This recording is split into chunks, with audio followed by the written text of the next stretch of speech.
예루살렘에서의 셋째 날 예수님은 성전을 거니시며 가르치시고 복음을 전파하셨습니다.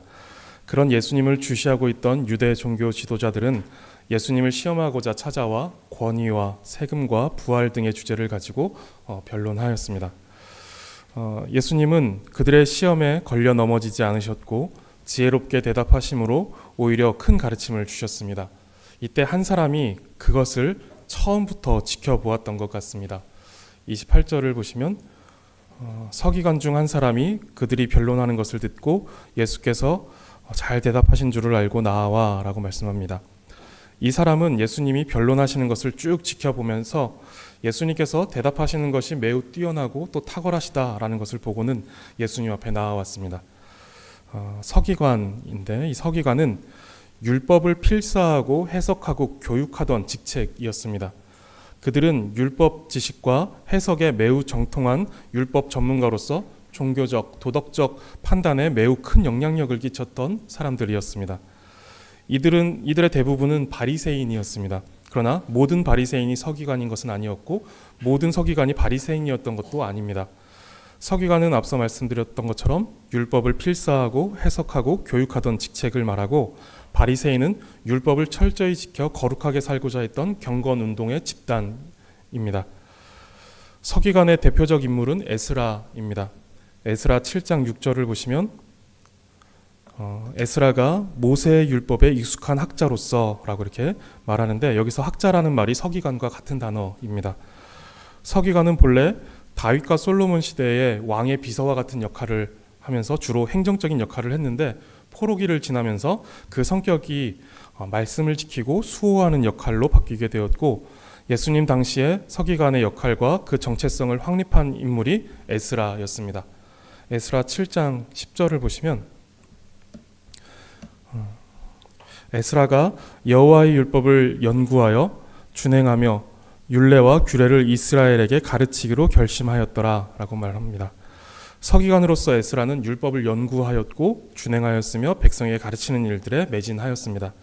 그리고 그 일이 이어져 내려오면서 서기관은 율법 전문가로서 율법에 대한 최고 권위자로서 이제 자리를 잡게 된 것이죠. 근데 본문에서 눈에 띄는 것은 한 사람이라는 것입니다. 일반적으로 성경을 보면 예수님을 시험하고자 나올 때 그 사람들은 홀로 나오지 않고 무리를 지어서 나타났습니다. 그래서 예수님께 나타나서 이제 어떤 논쟁을 시작하려고 할 때 보면 서기관들이 혹은 서기관들과 바리새인들이 혹은 서기관 중 몇 사람이 나와 뭐 이런 식으로 주로 이제 복수형으로 기록되는데 본문에서는 이제 단수로 한 사람을 말하고 있습니다. 아마도 지금 성전에서 예수님과 종교 지도자들이 논쟁을 하고 있는 그곳에는 이미 바리새인과 헤롯 당과 사두개인과 서기관들을 비롯한 여러 사람이 무리지어서 모여 있었을 것입니다. 그리고 그 사이에 논쟁하는 것을 지켜보던 한 서기관이 예수님께서 변론하시는 것을 보면서 감탄하다가 불쑥 나와 질문을 하고 있는 것으로 보입니다. 마태복음에서 보면 마태는 한 율법사가 그 중에 한 율법사가 예수를 시험하여 묻되라고 이렇게 말합니다. 그런데 마가의 기록에서는 그런 뉘앙스가 잘 드러나지 않고, 그러니까 시험하려고 하였다라는 그런 뉘앙스가 마가복음에서는 드러나지 않고 오히려 그 서기관은 예수님을 높이 평가하고 예수님도 그를 칭찬하시는 모습이 이제 보여지고 있습니다. 그래서 이 본문의 해석은 서기관을 긍정적으로 보는 입장과 서기관을 부정적으로 보는 입장으로 이제 분분합니다. 그 해석이 분분합니다.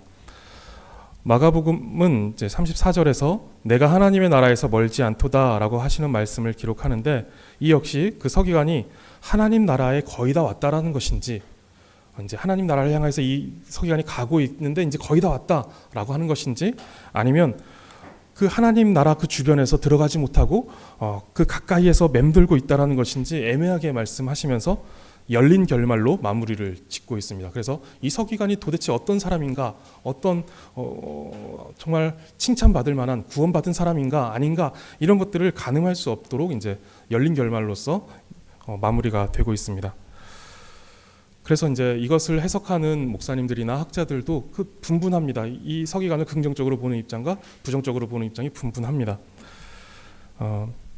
저는 개인적으로 이제 부정적으로 보는 입장을 선택했습니다.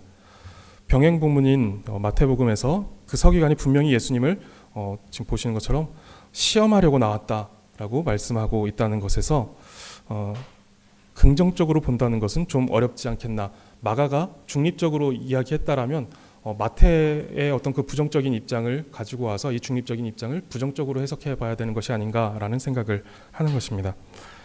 그런데 마가는 이 사람을 단수로 부르면서 그가 다른 종교 지도자들과는 좀 다른 성향을 가지고 있었음을 보여주고자 한 것으로 보입니다. 이 사람 역시 기본적으로 다른 지도자들과 함께 예수님을 반대하는 입장을 가지고 있었지만 진리에 관하여 그리고 율법에 관하여는 매우 진지했던 것 같습니다. 그래서 앞서 예수님께서 변론하시는 내용을 들으며 탁월하게 대답하고 가르치시는 것에 감탄하기도 했습니다. 그러다가 예수님께 질문을 하는 것인데 아마 이 서기관의 마음에는 두 가지의 마음이 함께 있지 않았을까 싶습니다. 하나는 그 자리에 있었던 다른 이들과 같은 입장에서 최고의 율법학자로서 예수님을 시험하여 넘어뜨리려는 마음이 한편에 있었을 것이고, 또 동시에 예수님의 앞선 대답들을 보며 과연 이 질문에는 어떻게 대답하실까라고 하는 기대하는 마음도 들었을 것입니다. 28절을 보시면 서기관은 이런 질문을 합니다. 서기관 중 한 사람이 그들이 변론하는 것을 듣고 예수께서 잘 대답하시는 줄 알고 나와 묻되 모든 계명 중 첫째가 무엇이니까? 라고 이렇게 질문합니다. 당시 유대 랍비들에게서 모든 율법 중 무엇이 더 크고 무엇이 더 중요하며 본질적인가? 라고 하는 것은 매우 자주 다루어졌던 논쟁의 주제입니다. 그들은 수많은 율법 중에 무엇이 더 무거운 경중을 나눠서 무엇이 더 무겁고 무엇이 더 가벼운 어떤 계명인가, 그리고 무엇이 더 본질적인 것인가 라고 하는 이런 주제를 가지고 자주 토론했습니다. 서기관이 예수님께 그 질문을 한다는 것은 아주 많은 율법의 권위자에게서 그 대답을 들어왔지만 오늘 예수님께서 다른 주제의 논쟁에서 대답하시는 것을 보고 예수님께 어떤 분명한 대답이 있을지도 모른다라는 생각이 들었기 때문일 것입니다. 이렇게 서기관은 한편으로는 기대를 가지고 질문을 했고 또 한편으로는 시험을 하고자 질문을 했을 텐데, 이 질문이 시험이 될 수 있었던 것은 당시 서기관들이 볼 때 예수님의 사역과 가르침은 일반적이지 않았습니다. 그들은 모세의 율법 외에도 그것을 연구하고 해석하는 과정에서 만들어진 유전과 사람의 유전과 전통까지도 율법의 범위에 놓고 있었는데, 예수님은 종종 그것들을 부정하셨고 율법의 해석에 있어서도 종종 그들과 다른 해석을 말씀하셨습니다. 물론 예수님은 그들이 부정할 수 없는 분명한 근거를 가지고 답하셨기 때문에 그들은 예수님을 책잡지 못하고 있기는 했지만 늘 그들의 마음에 예수님은 이단자와 같이 보여졌고 한 꼬투리만 잡히면 바로 종교재판에 넘어뜨리겠다라는 생각을 가지고 있었습니다. 이 서기관은 이 중요하고 본질적인 질문을 던지면서 예수님을 시험하면서도 한편으로는 탁월한 대답을 기대했던 것입니다. 즉 시험에 걸려 넘어지든 탁월한 답을 내어놓든 그는 어느 한 가지는 얻을 수 있겠다라는 마음으로 이 질문을 하지 않았을까라고 생각합니다. 예수님은 모든 계명 중에 첫째가 무엇입니까? 라는 질문에 이렇게 대답하십니다. 29절과 31절인데 29절에서 31절인데 예수께서 대답하시되 첫째는 이것이니 이스라엘아 들으라. 주 곧 우리 주 하나님은 유일한 주시라. 내 마음을 다하고 목숨을 다하고 뜻을 다하고 힘을 다하여 주 너의 하나님을 사랑하라 하신 것이요. 둘째는 이것이니 내 이웃을 내 자신과 같이 사랑하라 하신 것이라. 이보다 더 큰 계명이 없느니라.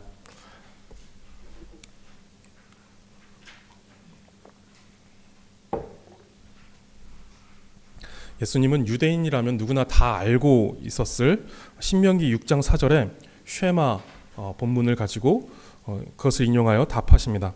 쉐마는 들으라 라고 하는 의미이고 받아들이고 순종하라 라는 의미까지도 포함되는 말입니다. 이 쉐마는 유대인들의 정체성을 선언하는 표현으로서 그들은 아침과 저녁으로 이 쉐마를 암송하였고, 이것은 현대 정통 보수 유대교인들은 지금까지도 이제 하고 있는 어떤 행동입니다. 아침 저녁으로 이 쉐마 본문을 암송하는 것입니다. 이들은 하루를 시작하고 마칠 때 이 쉐마를 암송하고 고백하였고 심지어 죽기 전에도 이 쉐마를 고백했다고 합니다.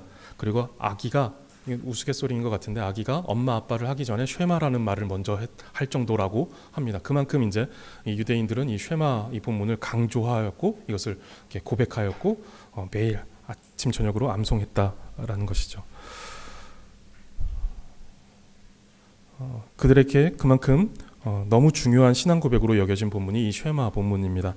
예수님은 그 신명기 6장 말씀을 인용하시면서 하나님은 유일하신 하나님이시며 그 하나님을 마음을 다하고 목숨을 다하고 뜻을 다하고 힘을 다하여 사랑하는 것이 첫째 되는 계명이다라고 말씀하십니다.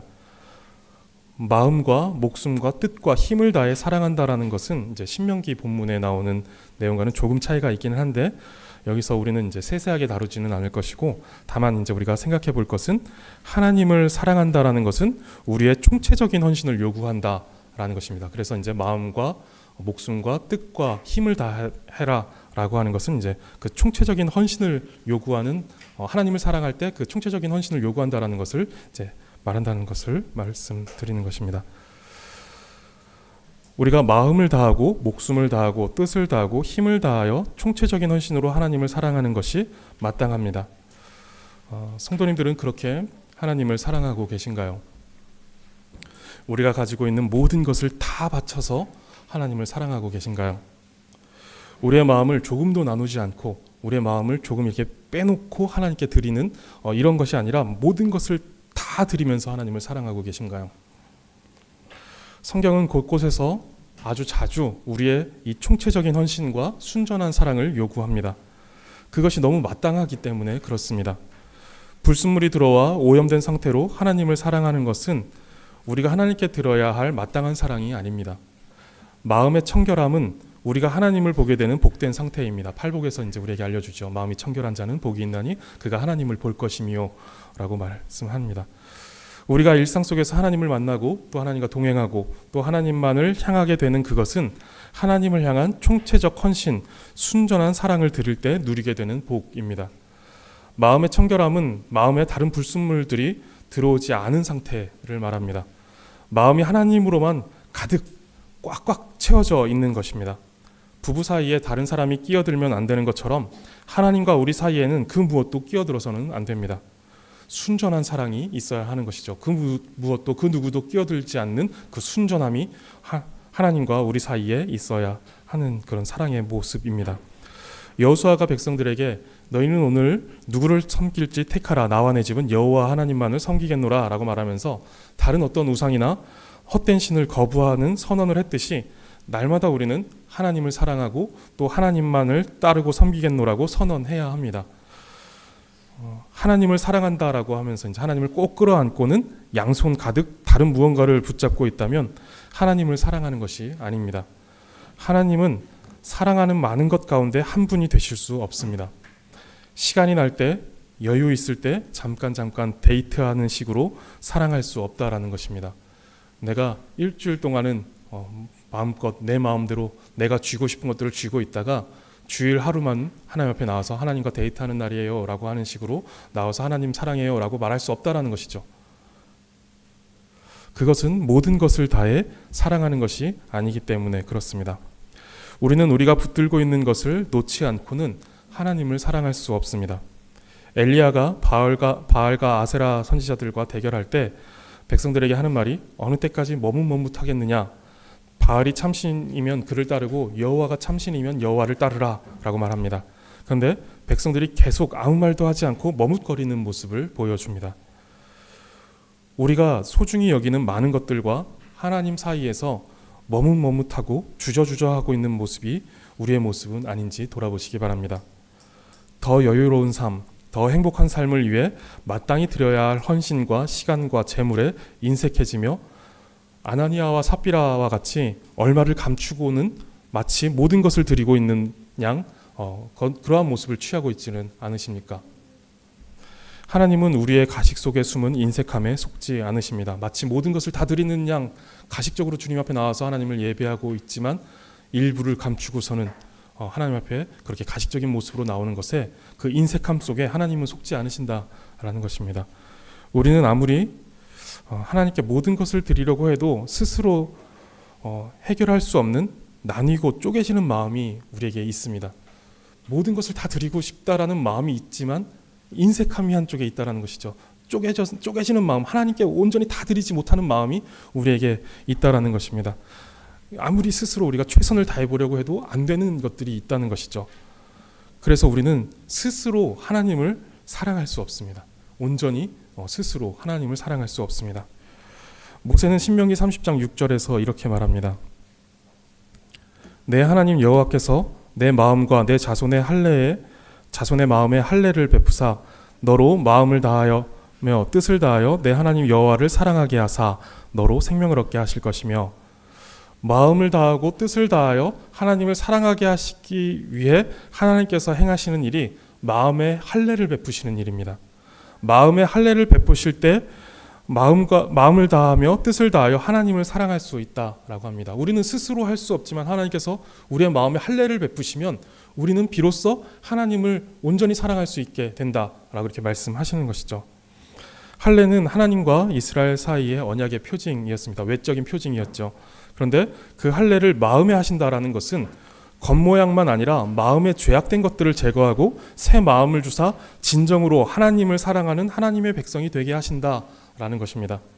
즉 예수 그리스도의 십자가와 보혈을 의지하여 죄 사함을 받고 또 성령으로 새롭게 된 우리의 마음으로 하나님을 마음과 뜻을 다해 사랑하게 하신다는 것입니다. 다른 것으로는 할 수 없고 죄를 깨끗게 하시는 그리스도의 보혈과 마음을 새롭게 하시는 성령의 능력으로 된다라는 것입니다. 성도님들, 나눠지지 않는 마음, 부족하거나 인색하게 드리지 않는 마음을 넘어서 모든 것을 드려도 아깝지 않고 다 드렸음에도 부족하여서 아무것도 드린 것이 없습니다. 나는 여전히 부족합니다 라고 말할 수 있는 그 무익한 종일 뿐이다 라고 고백하는 그런 마음으로 하나님을 사랑하시기를 바랍니다.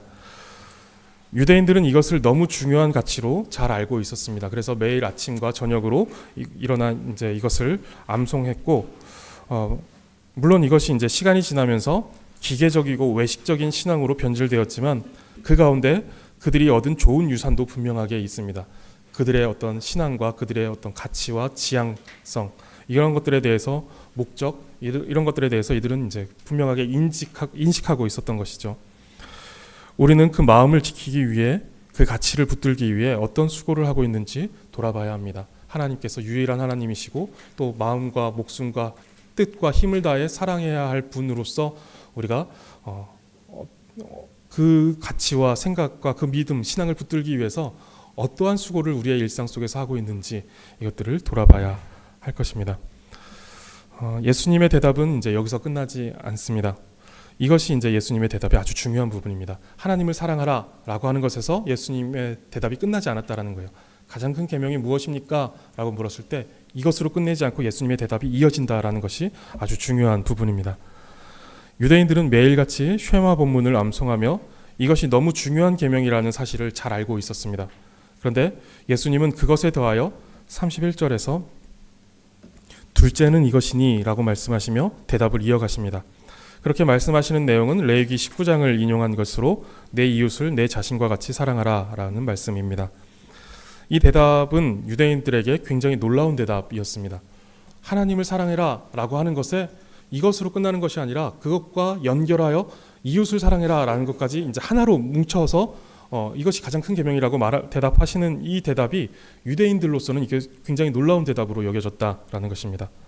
그들로서는 전혀 예상하지 못했던 대답이었던 것인데, 왜냐하면 유대인들에게 이웃을 사랑하라는 이 계명은 본질적인 가치로 여겨지지 않았기 때문에 그렇습니다.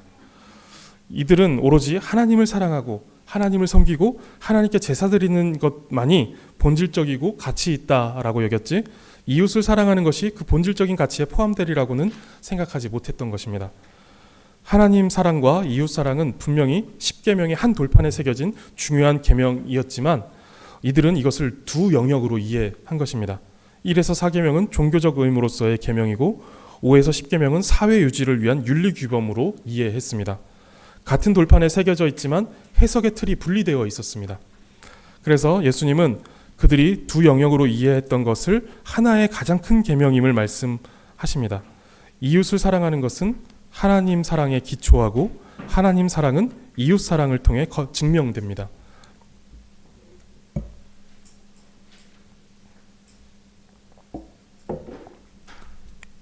둘을 분리할 수 없다라는 것이죠.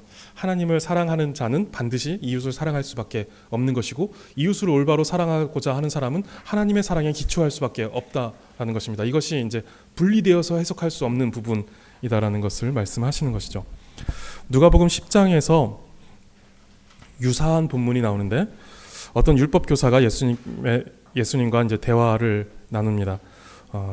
율법 교사가 이렇게 질문합니다. 무엇을 하여야 영생을 얻으리이까라고 이렇게 질문을 하고, 예수님께서 하나님을 사랑하고 이웃을 사랑해라라고 하는 말씀을 하신 후에 한 예를 드시는데, 선한 사마리아인의 비유를 말씀하십니다.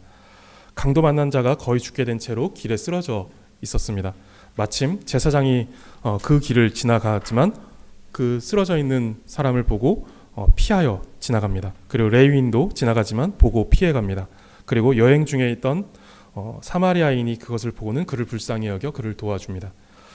예수님은 비유를 말씀하신 후 율법교사에게 누가 강도 만난 자의 이웃이 되겠느냐라고 물으시고, 율법교사는 자비를 베푼 자니이다 라고 말합니다. 그러자 예수님께서 가서 너도 이와 같이 행해라.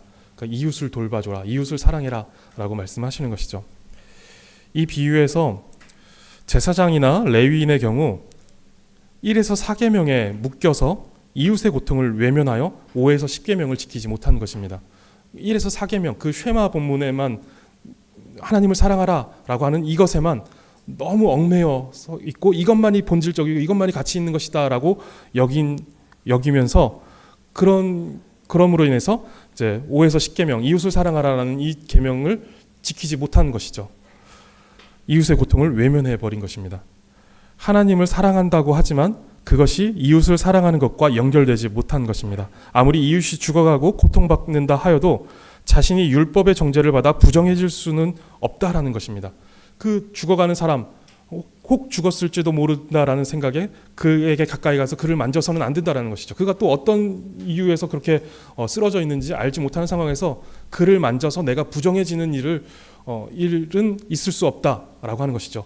그를 돕는 것보다, 그를 사랑하고 그를 살리는 것보다 내가 부정해지지 않는 것이 더 하나님의 말씀을 잘 지키는 것이다 라고 생각한 것입니다. 1에서 4계명에 그것을 더 잘 지키는 것이다 라고 이제 생각하는 것이죠. 그래서 이제 아무리 이웃이 죽어가고 고통받는다 하여도 자신이 율법의 정죄를 받아 부정해질 수는 없다라고 생각하고, 이웃의 고통보다 자신의 성결과 율법 준수가 더 중요하게 여겨진 것입니다. 그러나 성경은 그렇게 말씀하고 있지 않습니다. 그것이 율법을 잘 준수한 것이고 그것이 하나님을 올바로 사랑한 것이다 라고 말씀하고 있지 않다는 것이죠. 그들이 그렇게 지키는 율법도 사실 그렇게 말씀하고 있지 않았던 것입니다. 성경은 하나님을 사랑한다라고 하면서 이웃을 사랑하지 않는 것은 거짓이고 영생이 거기에 있지 않다라고 말씀합니다. 요한일서 4장 20절을 보시면, 누구든지 하나님을 사랑하노라 하고 그 형제를 미워하면 이는 거짓말하는 자니, 보는 바 그 형제를 사랑하지 아니하는 자는 보지 못하는 바 하나님을 사랑할 수 없느니라. 하나님을 사랑하는 것은 반드시 형제를 사랑하고 이웃을 사랑하는 것으로서 증명될 수밖에 없습니다. 그렇게 될 수밖에 없다라는 것이죠. 하나님을 사랑하는 자의 마음속에는 이제 이웃을 향한 사랑이 꿈틀대기 시작한다라는 것입니다. 그 생명력이 분출될 수밖에 없다라는 것입니다. 그렇지 않은 것은 거짓말을 하는 것이고 그 사람은 하나님을 사랑할 수 없습니다. 유대인들은 하나님만 잘 섬기면 된다고 하는 생각이 강했습니다. 그런데 그들은 그마저도 외식적으로 행했던 것이 문제입니다.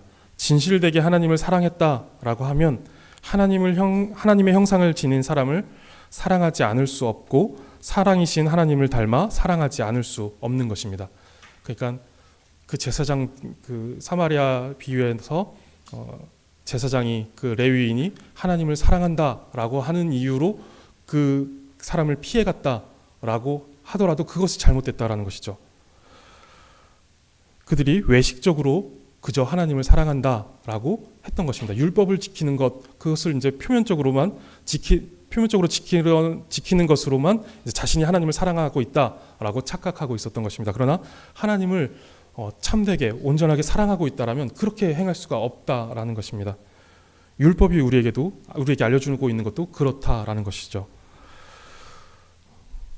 야고보서 1장 27절은 하나님 앞에서 정결하고 더러움이 없는 경건은 곧 고아와 과부를 그 환난 중에 돌보고 또 자기를 지켜 세속에 물들지 아니하는 그것이니라 라고 말씀합니다. 우리가 하나님 앞에서 정결하고 더러움이 없는 경건한 삶을 산다라는 것은 흠없는 제물을 하나님 앞에 드리고 절기를 잘 지키고 철저하게 종교적 의무를 감당하는 것을 넘어서서 고아와 과부를 환난 중에 돌보는 것이라고 말씀합니다. 예수님 당시 바리새인들을 포함한 유대인들은 가난하고 병든 자들을 사랑하기는커녕 하나님의 저주를 받은 자들로 여겨서 멀리했고 무시했습니다. 그래서 부자들이나 이렇게 존경받는 사람들을 볼 때 저 사람은 이제 하나님을 잘 섬기고 경건한 삶을 살았기에 하나님께서 복을 주신 것이고, 병든 자들, 가난한 자들을 봤을 때 저들은 하나님 앞에 경건하지 못한 자들로서 하나님을 잘 섬기지 않았고 사랑하지 않기 때문에 저들은 저렇게 벌을 받고 저주를 받은 것이다 라고 이렇게 생각한 것이죠.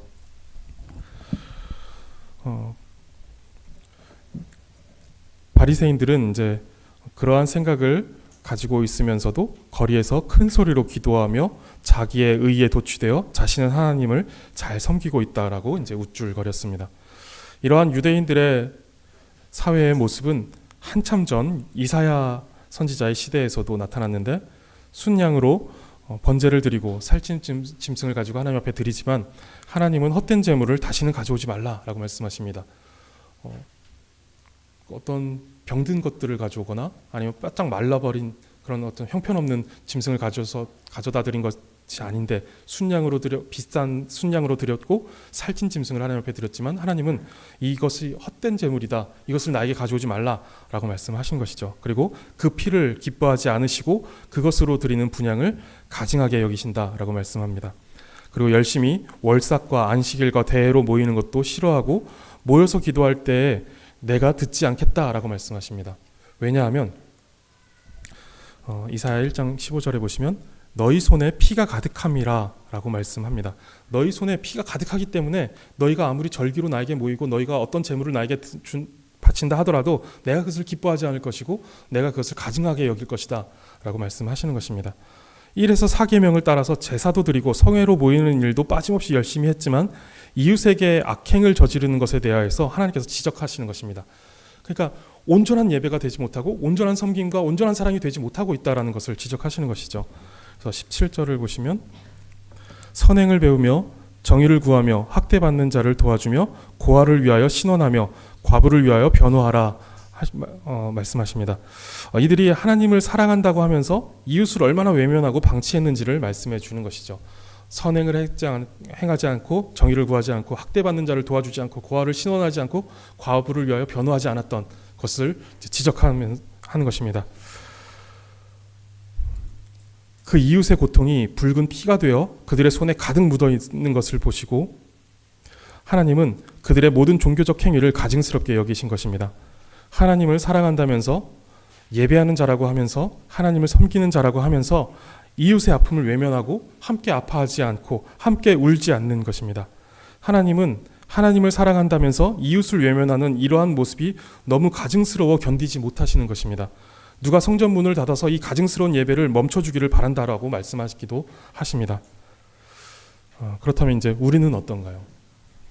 우리가 하나님을 사랑하는 것은, 그리고 우리가 하나님을 즐거워하며 하나님을 예배하는 것은 얼마나 진실된가요? 혹시 우리의 예배도 하나님께 가증스럽고 역한 예배로 여겨지는 것은 아닐까요? 성도님들의 손을 들여다보시기 바랍니다. 자기 신앙과 자기 배만 채우다가 외면해버린 이웃의 고통에서 쏟아져 나온 피가 성도님들의 두 손에 채워져 있지는 않으십니까? 단지 구제를 하지 않았고 단지 이웃을 조금 덜 돌아본 것이 아니라 온전히 하나님을 사랑하지 않았다는 증거가 그렇게 표현되고 있는 것입니다. 그저 외식적인 신앙에 머물러 종교적 의무만 감당할 뿐 하나님을 사랑하지도 않고 하나님의 사랑에 머물지도 않고 있는 것입니다. 하나님을 사랑했다라면 이웃에게 그렇게 행할 수 없다라는 것이죠. 이웃을 그저 그렇게 외면하고 방치해둘 수 없다라는 것이죠. 하나님을 사랑하십니까? 마음과 목숨과 뜻을 다 해서 하나님을 사랑하시기 바랍니다. 그런데 기억해야 할 것은 형제를 사랑하시고 이웃을 사랑해야 한다는 것입니다. 우리는 이 둘의 균형을 잘 조화롭게 이루어야 합니다. 1에서 4계명에 지나치게 치우치면 경건주의와 외식주의로 흐르게 되고 5에서 10계명에만 이것을 너무 강조하고 치우치게 되면 도덕주의와 인본주의로 흘러가게 됩니다. 그런데 우리가 하나님을 온전히 사랑하게 된다면, 하나님을 정말 진심으로 온 마음을 다하여서 하나님을 사랑한다면 우리는 이웃을 사랑할 수밖에 없을 것이고, 이웃을 바르게 사랑하려고 한다면 우리는 하나님을 온전히 사랑하는 그 기초 위에 서게 될 것입니다. 예수님은 하나님 사랑과 이웃 사랑이 연결된 하나의 개념으로서 가장 큰 계명이다라고 말씀하셨습니다. 그러자 서기관이 예수님의 답을 그대로 따라하면서 그 대답하는 것이 옳다라고 인정합니다. 그러면서 예수님의 대답을 들으며 그가 가진 생각을 덧붙입니다. 하나님을 사랑하는 것과 이웃을 사랑하는 것이 가장 큰 계명임을 옳다라고 이렇게 말하면서, 하나님을 사랑하는 것과 또 이웃을 사랑하는 것이 모두를 불살라 드리는 모든 번제물과 기타 제물보다 나으니이다 라고 이렇게 말하는 것입니다. 예수님께서 하나님 사랑과 이웃 사랑이 분리될 수 없는 하나의 큰 계명이라고 말씀하신 것을 서기관이 잘 이해한 것입니다. 좀 추우신 것 같은데 히터를 킬까요?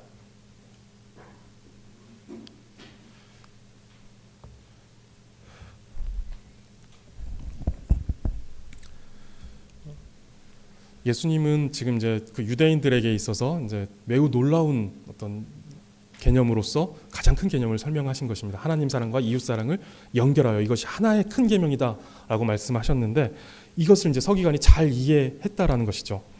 그래서 예수님은 34절에서 그 서기관을 칭찬하십니다. 예수께서 그가 지혜 있게 대답하였다라고 칭찬하시면서 이르시되 내가 하나님의 나라에서 멀지 않도다라고 말씀합니다.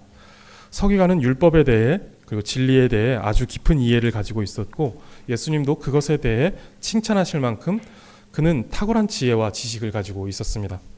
그래서 예수님은 내가 하나님 나라에서 멀지 않도다라고 말씀하십니다.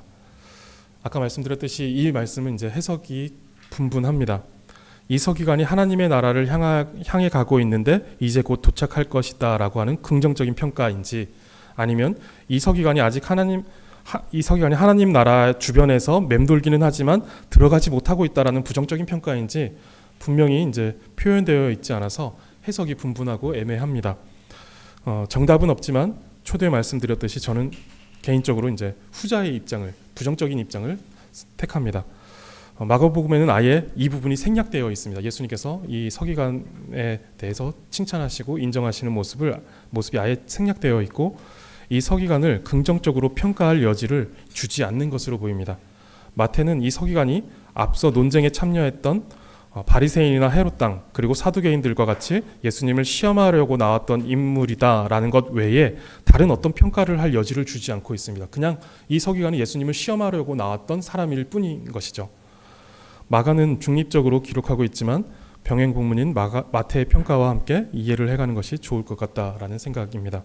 그래서 그런 관점으로 본다면 하나님 나라에서 멀지 않았다라는 것은 하나님 나라에 가까이 와 있지만 그것이 하나님 나라에 들어간 것은 아니다라는 것을 말한다고 볼 수 있습니다. 마라톤 경기에서 아무리 아주 긴 42.195에서 그 195를 못 가고 195m를 못 가고 195m를 못 가고 거기서 이제 쓰러져서 일어나지 못한다라면 42km를 달렸지만 그가 그 마라톤을 완주했다라고 볼 수 없는 것이죠. 그가 좋은 지식으로 하나님 나라에 대한 깊은 이해를 가지고 있을지는 모르겠지만 그것이 하나님 나라에 있다라는 것은 아닙니다. 가까이에 와 있을지는 모르겠지만 그가 하나님 나라에 들어와 있는 것은 아니다라는 것이죠. 구원은 지적 동의나 지적인 공감대로 얻는 것이 아닙니다. 구원은 예수 그리스도를 구주로 영접하여 지, 정, 의, 이 전인격적인 회개를 통해서 얻을 수 있게 되는 것입니다. 근데 이제 이 서기관은 이 지적인 부분에서밖에 인정받지 못하죠. 그 부분만 기록되고 있는 것입니다. 우리는 성경과 교리에 대한 지식을 많이 가지고 있으면 신앙이 좋은 것으로 착각하게 됩니다. 물론 그러한 지식은 좋은 신앙의 중요한 요소입니다. 그런데 그 지식이 참된 것이다라고 한다면 지식은 지식에 머물러 있어서는 안 됩니다. 참된 지식은 생명력을 가지고 실천하는 지식이고 순종하는 지식입니다. 가장 큰 계명이 하나님을 사랑하고 이웃을 사랑하는 것이다라는 지식을 가지고 있다는 것은 너무 훌륭한 것이지만 그 지식이 말과 혀로만 열거되는 지식이 되어서는 안 되고 행함과 진실함으로 표출되어 살아있는 지식이 되어야 한다는 것입니다. 살아내는 지식이 되어야 하는 것입니다. 우리는 간혹 좋은 말씀을 듣고 좋은 신학적 내용을 내가 가지고 있다라고 해서 자신의 신앙이 좋은 것으로 착각하는 경우가 있습니다. 이것을 주의해야 하는 것이죠. 내가 아무리 훌륭한 목사님의 말씀을 듣고 내가 그것으로 어떤 큰 교리적 신학적 깨달음을 또 신앙적 깨달음을 갖고 있다 해서 그것이 나의 신앙을 증명해 주는 것이 좋은 신앙을 증명해 주는 것이 아니다라는 것입니다. 20대 중반쯤에 이제 개혁 신학과 관련된 책들을 접하고 신앙의 내용이 이제 채워지는 것을 느끼면서 이제 한 기간 동안에 이제 굉장히 이제 흥분되고 또 즐거웠던 기뻤던 기억이 있습니다. 그런데 그 기쁨을 가지는 동시에 이제 철없는 생각에 목사님의 설교를 아주 많이 비판했던 때가 있었습니다. 그때 이제 전도사님 한 분이 계셨는데 제가 너무 날이 서 있으니까 저에게 그 목사님의 설교에서 있었던 교훈들을 이렇게 하나하나 열거하시면서 네가 그렇게 비판하는 목사님 설교에서 이런 교훈이 있었다라고 말씀하면서 너는 그렇게 비판하는 목사님의 말씀에 이런 교훈이 있었는데 이것들 중 지키고 있는 것은 얼마나 되냐라고 이렇게 그 날이 서서 비판하고 있는 저에게 이런 또 비판을 하시더라고요. 그 말씀하시는 것을 들으면서 이제 굉장히 이제 부끄러움과 수치심을 느꼈던 것 같습니다. 살아내지도 못하는 죽은 지식을 비판의 칼로 사용하여 생명이 아니라 사망의 냄새를 풍기고 있었던 것이죠. 아주 좋은 신학적인 내용들을 이제 드디어 접하면서 너무 행복하다, 좋다라고 하지만 그것을 이제 살아내지도 못하는 죽은 지식을 제가 품은 것이죠. 비판의 칼로 사용하면서 생명이 아니라 사망의 냄새를 풍기고 있었던 것입니다. 아무리 좋은 것을 가지고 있다 하더라도 그것이 생명을 살리는 일들에 사용되지 못하고 생명이 아니라 사망의 일들을 행하고 있다라면 아무 쓸모없는 지식이 되어버린다는 것이죠. 그것은 온전한 지식으로 남을 수가 없다라는 것입니다. 바른 신학을 가지고 있는 것은 너무 중요하지만 그것만으로 우리의 신앙이 바르고 좋다라는 것을 증명할 수 없고 그렇게 되어서도 안 됩니다. 우리의 지식은 창고에 물건 쌓듯이 머릿속에 지식을 쌓아놓는 것이 되어서는 안 되고 우리의 생각과 행동과 판단 속에 녹아져서 살아내는 신학, 순종하는 지식이 되어야 합니다. 생명을 낳는 지식이 되어야 한다는 것입니다. 우리가 하나님을 아는 것에 칭찬받을 수 있으면 너무 기쁜 일일 것입니다. 그러나 거기서 멈춰서는 안 되고 그 아는 것을 살아내고 순종하는 자리까지 나아간다면 더 큰 칭찬이 우리에게 있을 것입니다. 하나님을 깊이 아시기를 바라고 또 그 아는 만큼 살아내는 신앙을 가지심으로 하나님을 기쁘시게 하고 하나님을 온전히 사랑하는 하나님의 백성으로서의 모습을 세상 속에서 나타내시기를 바라겠습니다. 기도하겠습니다. 하나님, 우리에게 하나님을 마음과 목숨과 뜻과 힘을 다하여 사랑하는 마음을 주시옵소서. 오직 유일하신 하나님만을 사랑하고 높이는 것을 가장 큰 기쁨으로 여기며 살아가게 하여 주시옵소서. 그리고 또한 하나님을 사랑하는 것이 이웃을 사랑하는 것으로 증명되고 구체화되어 하나님을 더욱 온전히 사랑하게 하여 주시옵소서. 가난하고 소외되고 고통과 눈물 가운데 있는 이웃을 외면하지 않는 긍휼의 마음을 주시고 이 모든 것은 아는 것에서 끝나지 않고 행함과 진실함으로 사랑할 수 있게 하여 주시옵소서. 살아내는 지식, 순종하는 지식이 되게 하여 주시옵소서. 감사드리며 예수님의 이름으로 기도드립니다.